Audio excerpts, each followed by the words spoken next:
வாசிப்போம். யோவான் எழுதின சுவிசேஷ புத்தகம் 13வது அதிகாரம் 34 34 வசனங்களை வாசிப்போம். මා නුඹලාට ප්‍රේම කළාක් මෙන් නුඹලාත් එකිනෙකාට ප්‍රේම කරන ලෙස එකිනෙකාට ප්‍රේම කරපල්ලාය කියා අනුත් ආඥාවක් මම නුඹලාට දෙමි. නුඹලා එකිනෙකාට ප්‍රේම කරනවා නම් නුඹලා මාගේ ගෝලයෝ බව එයින් සියල්ලන් දැනගන්නවා ඇතැයි කීසේක. උදෑසන අපි බලන කාරණාව තමයි இந்த காலை வேளை நாங்கள் பார்க்கிற காரியமானது අපි බැලුවා ඒ ඵල දැරීම ගැන අපි යම් දෙයක් කතා කළා. கனி கொடுத்ததலை குறித்து நாங்கள் சில காரியத்தை கற்றுக்கொண்டோம். අපේ ජීවිතේ ඵල දරන කාරණාවන් තමයි මේ කාරණාව. எங்களுடைய வாழ்க்கையில கனி கொடுக்கிற காரியங்கள் தான் இவைகள். යේසුස් වහන්සේ කිව්වා இயேசு கிறிஸ்துவானவர் சொன்னார், එකිනෙකාට ප්‍රේම කරපල්ලා. ஒருவரில் ஒருவர் அன்பு செய்யுங்கள் என்று. අපි එකිනෙකාට ප්‍රේම කරන්න ඕනේ, කරුණාව දක්වන්න ඕනේ, සමාව දෙන්න ඕනේ. நாங்கள் ஒருவருக்கு ஒருவர் அன்பு செய்ய வேண்டும், இரக்கம் காட்ட வேண்டும், மன்னிப்பை கொடுக்க வேண்டும். අපි එකිනෙකා ගැන සලකන අය වෙන්න ඕනේ. நாங்கள் ஒருவரை ஒருவர் அக்கறை காட்டுகிறவர்களாக இருக்க வேண்டும். මේ ඵල දැරීම අපේ ජීවිතයේ තිබෙන්න ඕනේ. இந்த கனி கொடுத்தல் நம்முடைய வாழ்க்கையில இருப்பது முக்கியம். මේක හරි වැදගත් කාරණාවක්. இது மிகவும் முக்கியமான காரியம். දැන් මතෙව්ස් පාරාජ්‍ය තුන්වෙනි පරිච්ඡේදයේ மத்தேயு எழுதின சுவிசேஷ புத்தகம் 3வது அதிகாரம் 8වෙනි පදයේ අපිට කියනවා. 8வது வசனம் நமக்கு ஒரு காரியம் சொல்லுகிறது. ඒ පසු තැවිල්ලට ගණන් දීමක් දෙන ඵල දරන්න කියනවා. அங்கே மனம் திரும்புதலுக்கு ஏற்ற கனிகளை கொடுக்க வேண்டும் என்று சொல்லப்படுகிறது. එතනින් ආබ්‍රහම් අපගේ පියාණෝයයි කියාගත් නිසා පසුතැවිල්ලට සුදුසු ඵල උපදවාපල්ලා. පසු තැවිල්ලට සුදුසු ඵල උපදවාපල්ලා. மனம் திரும்புதலுக்கு ஏற்ற கனிகளை கொடுங்கள் என்று சொல்லப்படுகிறது. මේ අපි පසු තැවෙනාගේ පස්සම අපි ගැලවීම ලැබුවා කියවන මදි. நாங்கள் மனம் திரும்பினோம், நாங்கள் ரட்சிக்கப்பட்டோம் என்று சொல்லி போதாது. මේ අපේ ජීවිතේ ඊට අදාළ දේ එළියට එන්න ඕනේ. எங்களுடைய வாழ்க்கையிலே அதற்கு ஏற்றது போல கனிகள் வெளிவர வேண்டும். මේ අපේ ඒ ආත්මික ඵල எங்களுடைய ஆவிக்குரிய கனி ප්‍රේමය, ප්‍රීතිය, සමාදානය මේ සියල්ලම අපේ ජීවිතය තුළ මේ ක්‍රියාත්මක නැත්නම් ඵල දැරීම පෙනෙන්න ඕනේ. எங்களுடைய வாழ்க்கையில அன்பு, சந்தோஷம், சமாதானம் இது போன்ற இந்த கனிகள் எல்லாம் நம்முடைய வாழ்க்கையிலிருந்து வெளிவர வேண்டும். யோவான் 16 අපිට යමක් කියනවා. யோவான் எழுதின சுவிசேஷ புத்தகம் 15வது அதிகாரம் 16வது வசனம் நமக்கு ஒரு காரியம் சொல்லுகிறது. ඒවා తాවකාලික ඵල නෙවෙයි. இவை எல்லாம் தற்காலிகமான கனிகள் அல்ல. ගොඩක් වෙලාවට తాවකාලික ඵල අද තියෙනවා හෙට නැහැ. தற்காலிக கனிகள் என்றால் இன்னைக்கு இருக்கும், நாளைக்கு இருக்காது. මොනෙන් తాක්කාලික කියලා කියනවා. தற்காலிக. නුඹලාම තෝරාගත්තා නොව මම නුඹලා තෝරාගෙන පත් කළෙමි. එසේ කළේ නුඹලාව ඵලදරන පිණිසත් නුඹලාගේ ඵල පවතින පිණිසත් මාගේ නාමයෙන් ඥාන සමාන්තේ. දැන් මෙතනදී අපිට කියන කාරණාව තමයි මොකද්ද? இந்த இடத்திலே நமக்கு சொல்லுகிற காரியம் என்ன? දෙවියන් වහන්සේ අපිව තෝරගෙන තියෙනවා. தேவன் எங்களை தெரிந்து கொண்டிருக்கிறார். මම ගොඩක් කාලෙ මම කල්පනා කරනවා මේ මම්මගේ කෙනෙක් ඇයි තෝරගත්තේ කියලා. போதகர் சில நேரத்திலே யோசிப்பாராம், என்னை போல ஒருவனை ஏன் தேவன் தெரிந்து கொண்டார் என்று. මම සුදුස්සෙක් හිටියේ නැහැ. அவர் அருகதை உள்ளவராக இருக்கவில்லை, නමුත් දේවනාසි මාව තෝරගත්තා. ஆனால் தேவன் அவரை தெரிந்து கொண்டார். දැන් මම උන්වහන්සේ පිළිගත්තා ඒක ඇත්ත. போதகர் அவரை ஏற்றுக்கொண்டார், அது உண்மை. ඒක උන්වහන්සේ කියන්නේ උඹලා මාව තෝරගත්තේ නැහැ. මම නුඹලාව තෝරගත්තා. ஆகவே தான் தேவன் சொல்லுகிறார், நீங்கள் என்னை தெரிந்து கொள்ளவில்லை, நான் உங்களை தெரிந்து கொண்டேன் என்று. මේ මම ඔයගෝ හිටිය කෙනෙක්. போதகர் எங்கேயோ வாழ்ந்த ஒருவர், මේ මම දේව සේවය කරන්න හිටපු කෙනෙක් නෙවෙයි.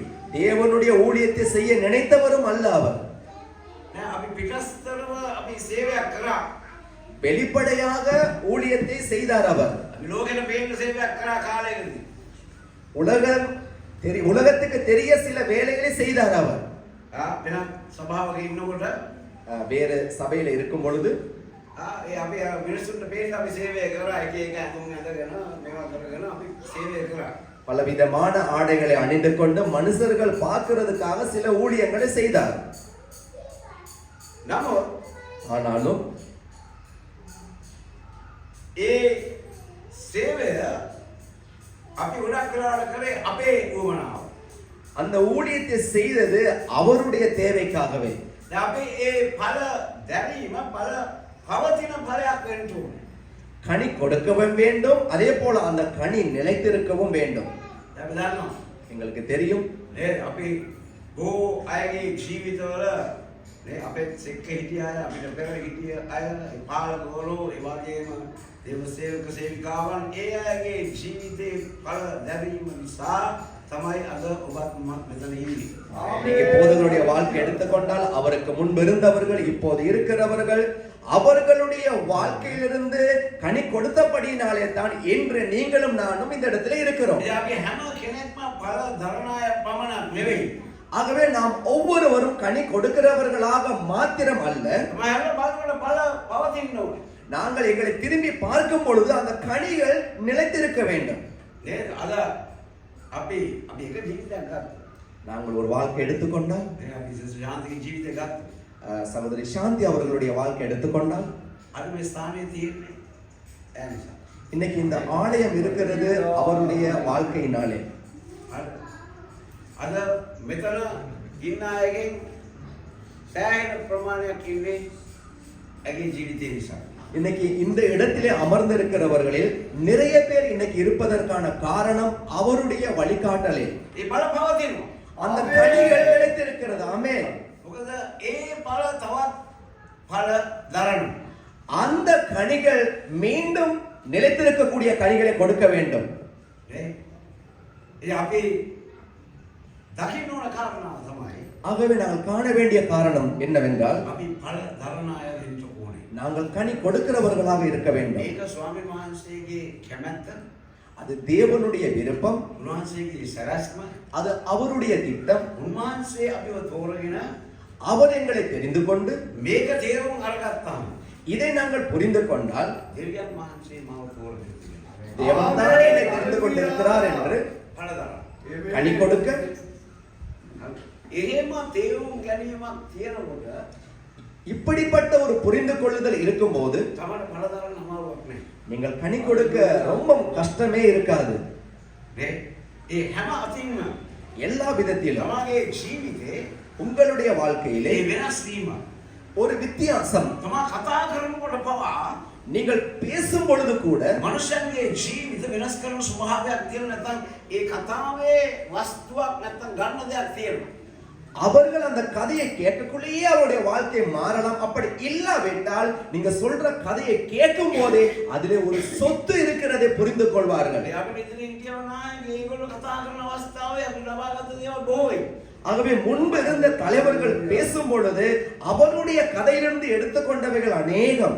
ඒ නිසා සිදු පවුල් කියනවා ஆகவே தான் பரிசுத்த பவுல் சொல்லுகிறார், කොලොසි 4:6 கொலோசியர் நிருபம் 4வது அதிகாரம் 6வது வசனம், නුඹලා එකිනෙකාට උත්තර දිය යුතු කෙසේදයි දැනගන්නා පිණිස නුඹලාගේ කතාව නිතරම ලුණෙන් රසවත්ව අනුග්‍රහයෙන් යුක්තව තිබේවා. හරිද? අනුග්‍රහයෙන් නුලෙනු அங்கே கிருபையினாலும் ஒப்பினாலும் சாரமேற்றப்பட்டதா இருக்க வேண்டும். තමා කතා කරන දේ පවා நீங்கள் பேசுகிற வார்த்தையில் இருந்தும் கூட අනුග්‍රහයෙන් යුක්තව වෙන්න ඕනේ. அது கிருபையினாலே வருகிற பேச்சா இருக்க வேண்டும். දැන් ලුණු කියලා කියන්නේ உப்பு என்று சொன்னால் என்ன?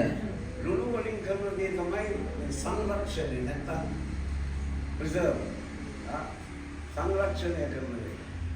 இந்த உப்பின் தன்மை என்ன? ආරක්ෂා කරන. அது எதையாவது ஒரு பதார்த்தத்தை பாதுகாக்கும்.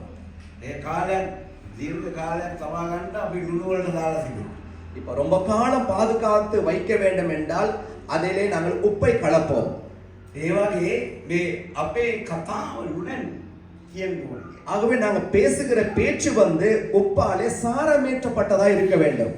නේ 11 වරන්ට සුදු පවුල් කියනවා. கொலோசியருக்கு பரிசுத்த பவுல் பேசும் பொழுது, උඹලා කතා කරනකොට පවා நீங்கள் பேசும் பொழுது கூட ඒ අනුග්‍රහයෙන් යුතුව තිබෙන්න ඕනේ. உங்க பேச்சே கிருபை பொருந்தினதா இருக்க வேண்டும். මනුෂ්‍යයන් තමාට සවන් දෙනකොට மனுஷர்கள் அதற்கு காது கொடுத்து கேட்கும் போது, මනුෂ්‍යයන් තමාගේ වචනේ අසනකොට மனுஷர்களுடைய பேச்சை கேட்கும் போது එයාගේ ජීවිත වෙනස් වෙනවා. அவருடைய வாழ்க்கை மாறும். හරි. මේක වෙන්න ඕනේ. இது நடக்க வேண்டும்.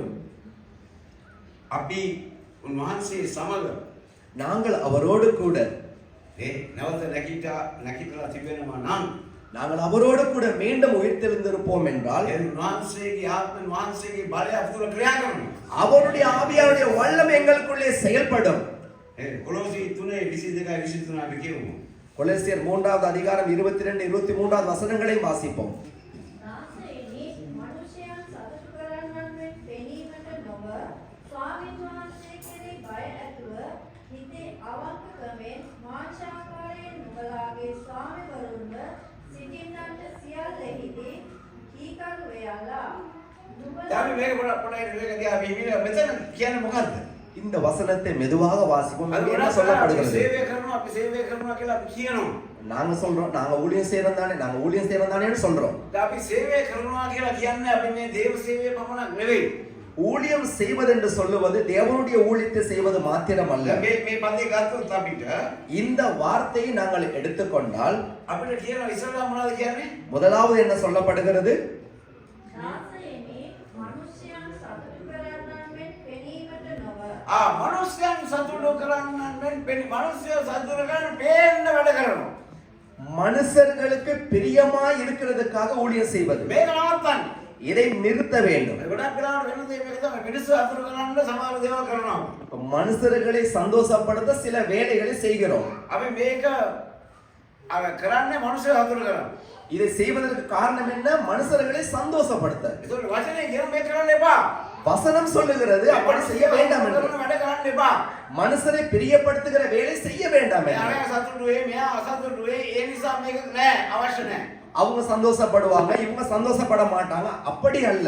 මම තීරණය කරලා තියෙනවා මම මිනිස්සු සතුටු කරන්න නෙවෙයි මෙතන ඉන්නේ. போதகர் தீர்மானம் எடுத்திருக்கிறார் மனுஷர்களை பிரியப்படுத்த அல்ல அவர் இங்கே இருப்பது. ඒකට සතුටු කරන්නේ. அவர் இருப்பது தேவனை பிரியப்படுத்தவே. ඔයගොල්ලෝ සතුටු නෑ කියලා මට කරන්න දෙයක් නෑ. ஆகவே நீங்க சந்தோஷப்படலன்னு சொன்னா அதுக்கு அவரால் செய்ய எதுவுமே இல்லை. මම දෙවියන් වහන්සේට අවශ්‍ය දේ මම කරන්නේ. தேவனுக்கு ஏற்றதை போதகர் செய்வார். ඔයගොල්ලෝ ඒකට එකඟ වෙන්නේ නැති වෙන්න පුළුවන්. நீங்கள் அதற்கு ஒன்று சேராமல் கூட இருக்கலாம். මම කරන දේට ඔයගොල්ලෝ කැමති නැත්තම් போதகர் செய்கிற காரியத்துக்கு நீங்கள் விருப்பப்படாவிட்டால் ඒක ඔයගොල්ලෝගේ ප්‍රශ්නයක්. அது உங்களுடைய பிரச்சனை. ඔයගොල්ලෝ තමයි ඒකෙන් මේ පාඩුව විඳින්නේ. அதனுடைய நட்டத்தை நீங்கள் தான் அனுபவிப்பீர்கள். මම මිනිස්සු අතුරු කරන්න කරන දෙයක් නෙවෙයිනේ. அவர் மனுஷர்களை பிரியப்படுத்துகிற காரியத்தை அல்ல செய்கிறார். මම මගේ කැඳවි විශ්ත කරනවා. அவர் அவரை அழைத்த அழைப்பை நிறைவேற்றுகிறார். මාව කැඳවලා තියෙන වැඩක් කරන්න ඔයගොල්ලෝ කැමති නැතිවම මම ඒක කරනවා.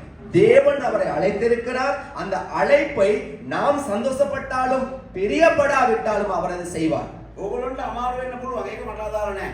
நமக்கு ரொம்ப அதை பார்க்கக்குள்ள கஷ்டமா கூட இருக்கலாம். அதற்கு செய்ய வழி இல்லை. මට අදාළ නැහැ. அதற்கு தேவையில்லை. යේසුස් වහන්සේ සමාන දේවල් කිව්වානේ. இயேசு கிறிஸ்துவானவர் சில காரியங்களை சொன்னார் அல்லவா? කරන්න බැරි දේවල් තමයි කිව්වේ. செய்ய முடியாததையும் சொன்னார். සතුරාට ප්‍රේම කරනවා. உன் சத்துருவை நேசி என்று சொன்னார். සමාව දීපන්.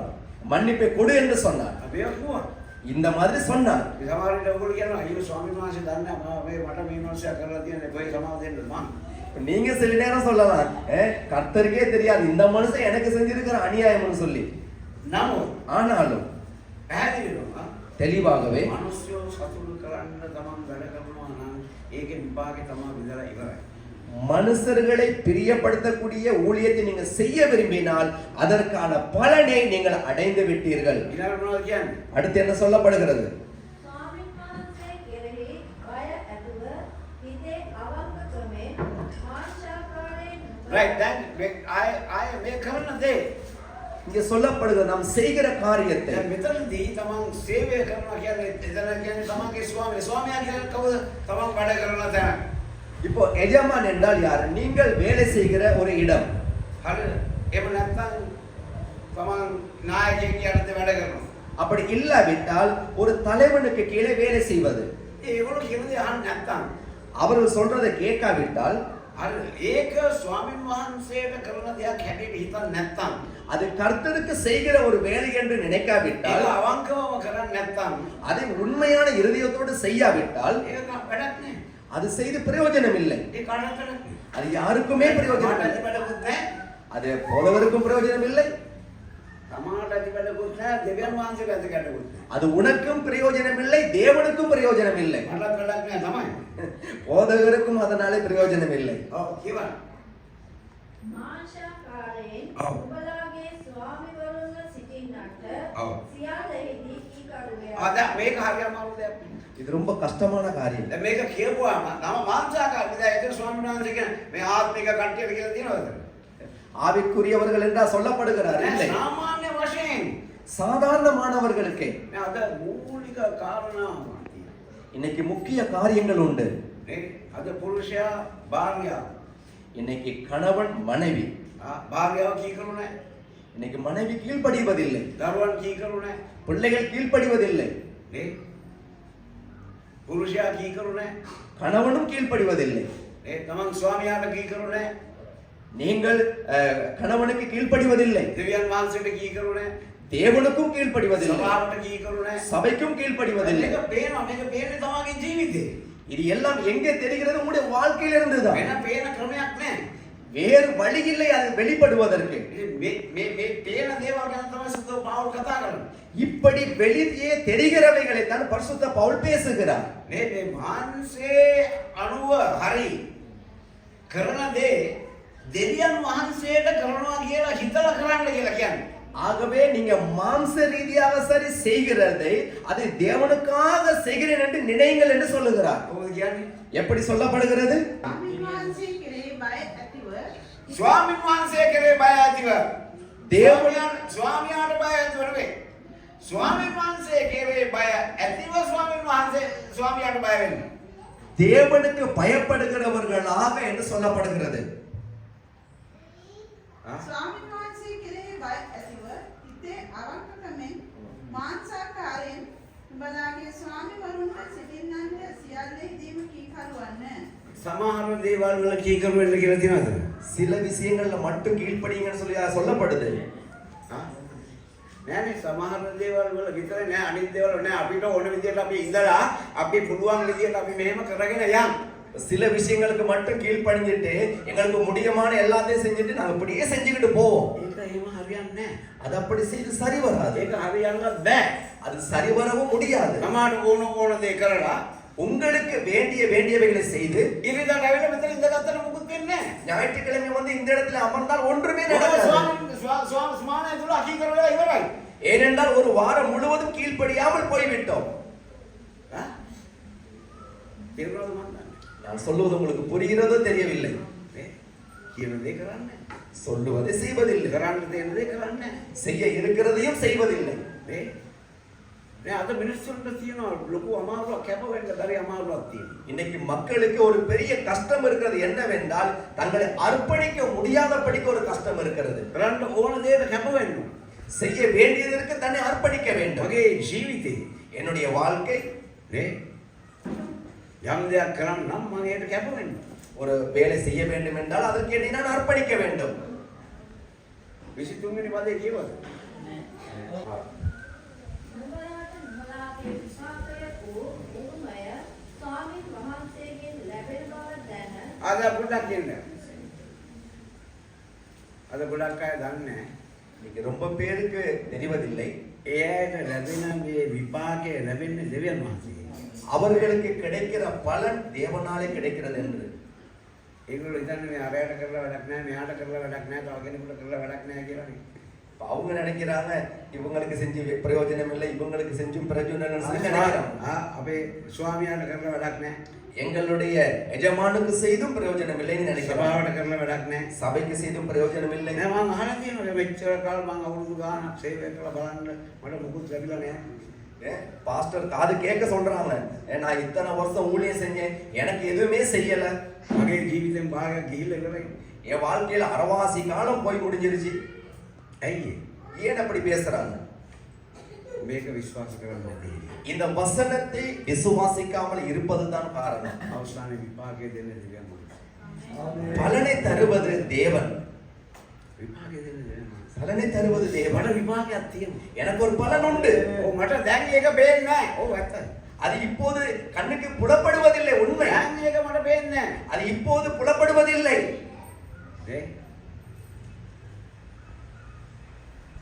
නමුත් ஆனாலும் எனக்கு பலன் இருக்கிறது. මට විපාකයක් තියෙනවා. எனக்கு ஒரு பலன் இருக்கிறது. මට ආශිර්වාදයක් තියෙනවා. எனக்கு ஒரு ஆசீர்வாதம் இருக்கிறது. මට ආශිර්වාද කරන කෙනෙක් ඉන්නවා. என்னை ஆசீர்வதிக்கிற ஒருவர் இருக்கிறார். නමුත් මට කරන්න දෙයක් තියෙනවා. ஆனாலும் எனக்கு செய்வதற்கு ஒரு காரியம் உண்டு. මොනවද මම කරන්න ඕනේ? நான் என்ன செய்ய வேண்டும்?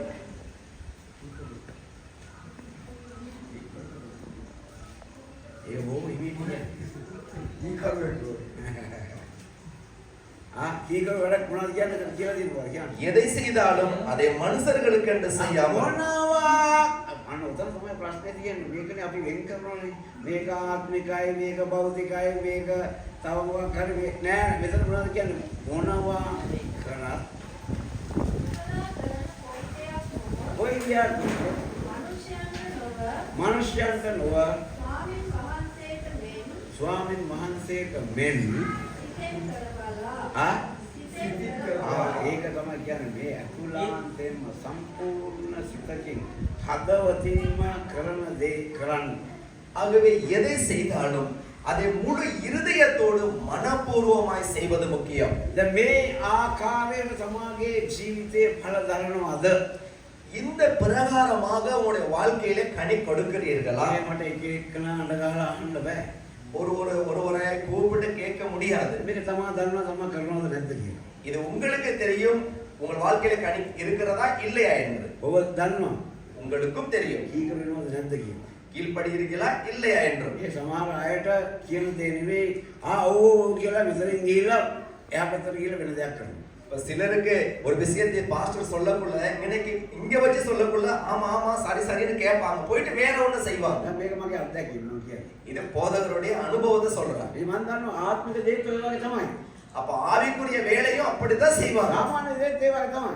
சாதாரணமான வேலையும் அதே மாதிரி தான். මේ හැම දැයම ඒකට එක තැනක ඉන්නේ. அப்ப எந்த நாளும் ஒரே இடத்துல தான் இருக்காங்க. මොකද ஏனென்றால் ඊකරුකමට විපාකයක් තියෙනවා වගේ கீழ்ப்படிறதுக்கு ஒரு பலன் இருக்கிற மாதிரி අකීකරුකමට විපාකයක් තියෙනවා.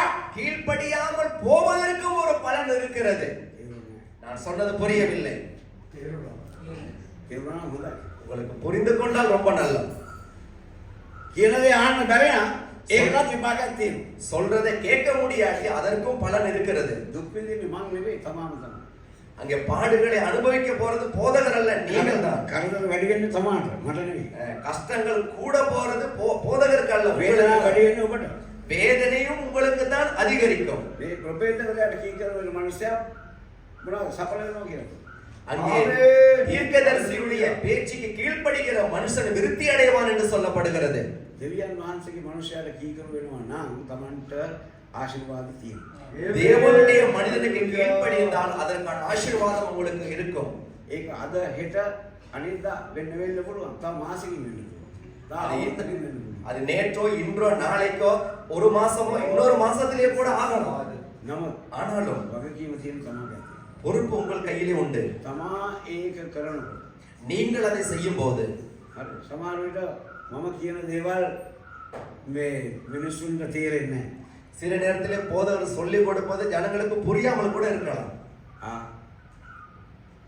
සමහර අය හිතනවා පාස්ටර්ලදී අපි දන්නවා. சிலர் நினைக்கிறாங்க பாஸ்டருக்கு என்ன தெரியும், எனக்கு தான் எல்லாமே தெரியும் அப்படின்னு. නෑ ඒක වෙන්න පුළුවන්. அது அப்படியும் இருக்கலாம். හැබැයි මගේ අත්දැකීමක් තියෙනවා. ஆனாலும் போதகருடைய ஒரு அனுபவம் உண்டு. ඔබ දෙවියන් වහන්සේත් එක්ක ගමන් කරලා මට අත්දැකීමක් තියෙනවා. தேவனோடு பயணம் செய்து அவருக்கு ஒரு பயண ஒரு அனுபவம் ஒன்று உண்டு. දැන් මම ඉස්සර සේවය ආරම්භ කාලේ මම ගියා මේ එක ෆාම් එකක් අයිති පුද්ගලෙක් ගාව.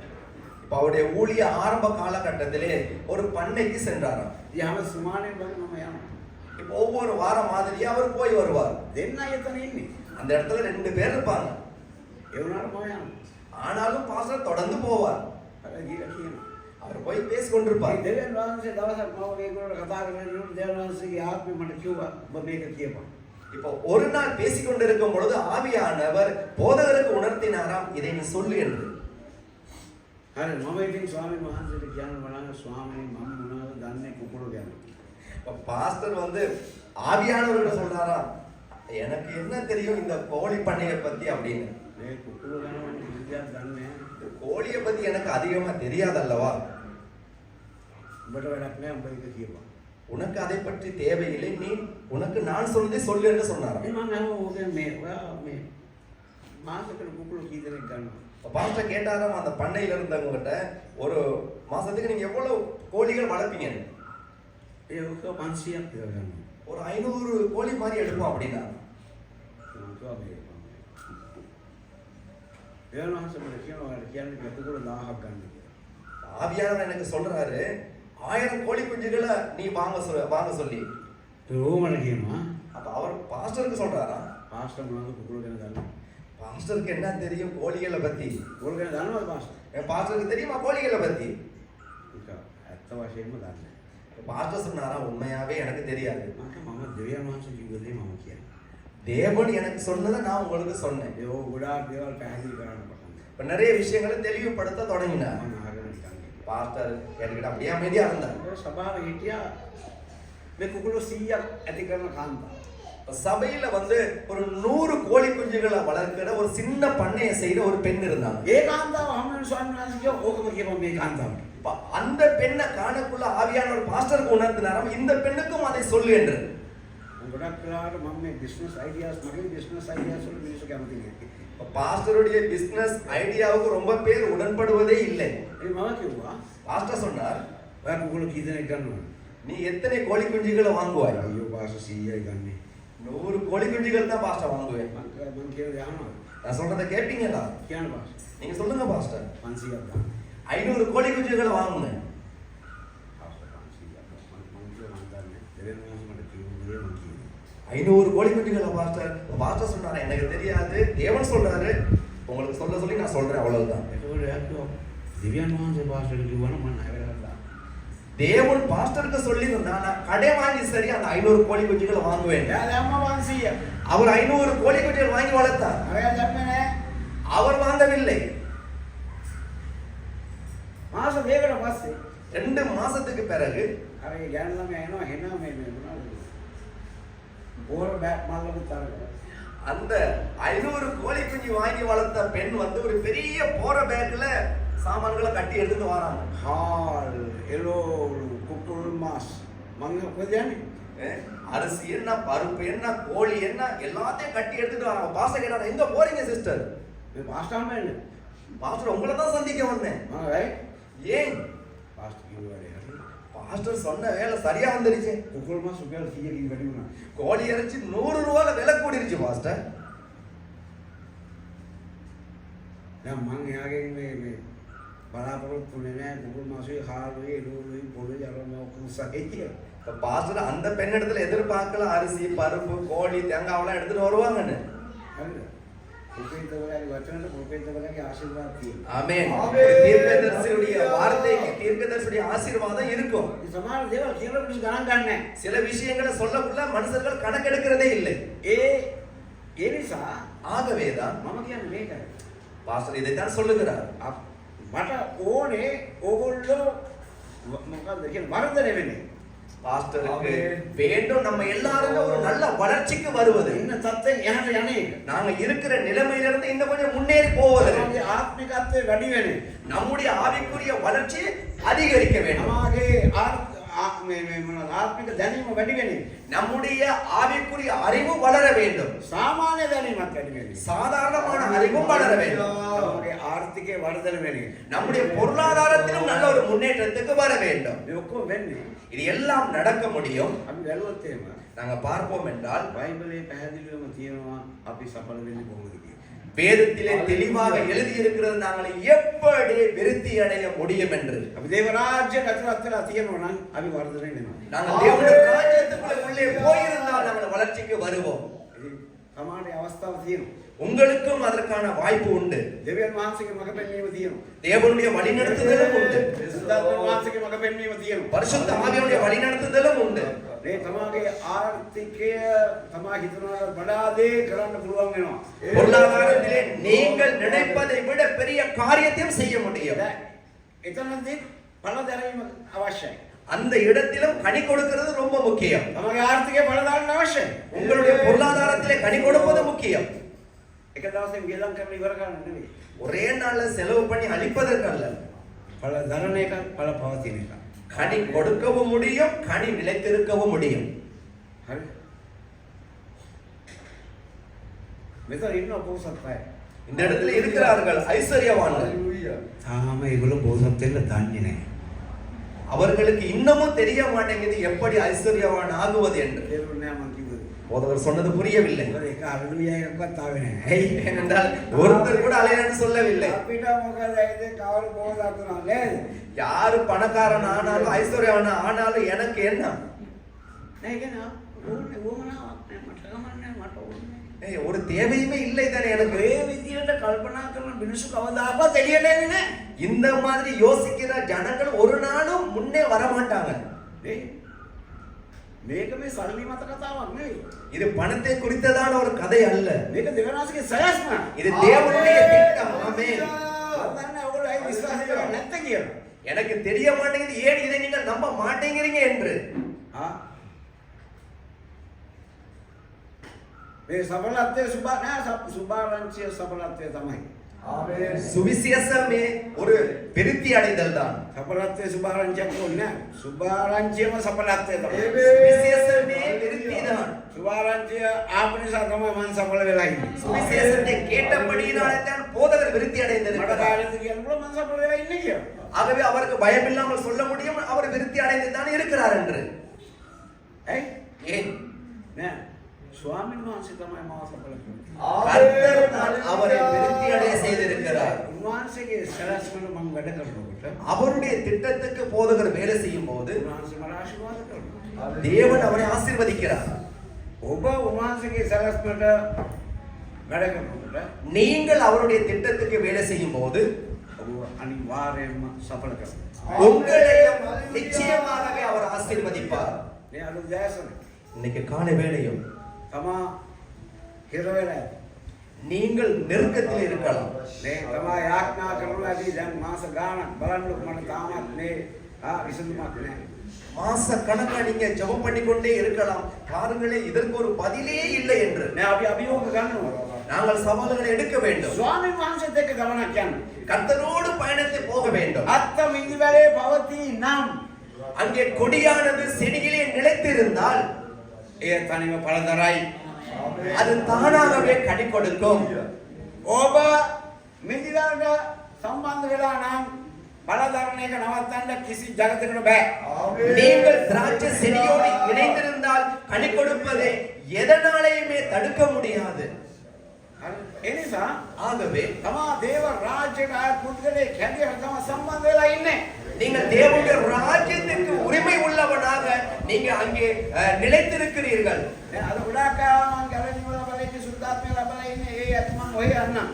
ரொம்ப பேர் நினைக்கிறாங்க நான் ரட்சிக்கப்பட்டிருக்கிறேன், பரிசுத்த ஆவியோட வல்லமை பெற்றிருக்கிறேன், அப்ப நான் பயணிக்கிறேன், இது போதும் என்று. නෑ. இல்லை, ඊට එහා යන්න ඕනේ. இதற்கு அப்பாலே போக வேண்டும். තමා සඵල වෙන්න ඕනේ. நீங்கள் விருத்தி அடைய வேண்டும். තමා අනිත් අය සඵල කරන්න ඕනේ. நீங்கள் மற்றவர்களை விருத்தி அடைய செய்ய දේව வேண்டும். රාජ්‍යයට තමා උපකාරයක් වෙන්න ඕනේ. தேவனுடைய ராஜ்யத்துக்கு உதவியாளர்களாய் இருக்க வேண்டும். දෙවියන් වහන්සේගේ සලස් පිෂ්ඨ කරන්න ඕනේ. தேவனுடைய திட்டத்தை நிறைவேற்றுபவர்களாய் இருக்க வேண்டும். මේක තමයි සලස්. இதுதான் திட்டம். ඉතින් මේ උදෑසන இந்த காலை வேளையில் නැගිට සිටින්න. நாங்கள் யாவரும் எடுத்து